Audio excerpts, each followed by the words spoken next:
Why is accountability such a central element for the deepening of democracy?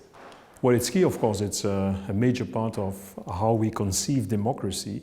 Democracy being the system of governance where citizens control the executive power and the quality in that control. So accountability is the concept where we see these elements of the definition of democracy. And so it's the way to organize a good balance between, on the one hand, executive power, and on the other hand, citizen controlling the execution of that power.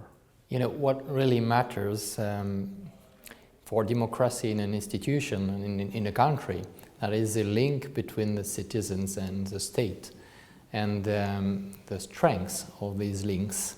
And these links should be built on truth and on trust as well. And if you have to have trust in a system, in an institution, then you need to have accountability, because the system, the institution, should work for the people. First, accountability means recognizing that there are people who have authorized you, often citizens, to be where you are, to be in a position of accountability. So if you recognize that, you are then able to know that you have to go back to them to inform them of what you have done, and they are able to hold you accountable. The common accountability mechanism that we know is elections. But if we need to have elections that actually have integrity, that people trust, you know, so that they can actually become accountability mechanisms, in the sense that citizens can either reward or punish those officials who are not accountable to the promises that they made. Well, democracy can be seen in many ways. It could be seen as something procedural, going through the motions every 4 or 5 years. But if you really mean democracy as something to be meaningful in people's daily lives, you need democratic accountability. You need rulers to be accountable to people on election day, and that's very important, but also through free media, through opportunities to organize, through opportunities for individuals and civil society organizations to express their voice. So you can think of it like this. First, you have to have transparency, meaning information. You need to know what ministers do, governments do, how money is being spent in development aid, and information is the first stage. But then you need to have accountability, and what that does is it basically says who's responsible and what's the nature of problems.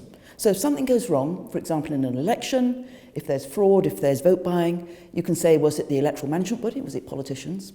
So accountability is giving a reason about a problem and identifying a solution as well. But then the last thing you need is compliance. So if you just have transparency, it doesn't actually do the trick. It's the first stage. If you have accountability, it helps. If there's a problem, you know why it went wrong. But then you also need to have rewards and sanctions to get things changed. Put the three things together and it's very powerful. Accountability, I think, in practice simply means that every person has a right to information, has a right to respect, and every other person has a right to demand accountability. Now, those are the three things. And in this particular case, when we talk of democracy, is that as a person in one's country where you live, in some countries you are expected to pay tax. And the fact that you are a citizen of that country, that's your right, God-given. You have a right to know what people are doing with the resources of the country. You have a right to know as a person what is going on, what are the plans that are put there for the future of society. You also have a right to know whether your own life is safe, whether in fact the state or your family can take care of you if something happens.